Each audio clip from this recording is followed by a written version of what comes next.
Next colour అండి, చాలా సూపర్గా ఉంది. ఇది నిన్నటి నుంచి పక్కన పెట్టాను నేను, చాలా బాగుందని. మంచి కలర్ కాంబినేషన్ వచ్చింది. డిజైన్ కూడా బాగుంది, దీని మీద మంచి డిజైన్ కూడా పీకాక్ డిజైన్స్ వచ్చాయన్నమాట. డిజైన్ కూడా బాగుంది.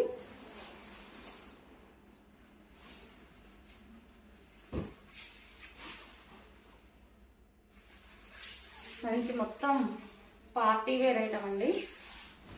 సో బ్రైడల్ వేర్ అన్నమాట. కంప్లీట్ మనకి ఈ విధంగా బ్రైడల్ వేర్.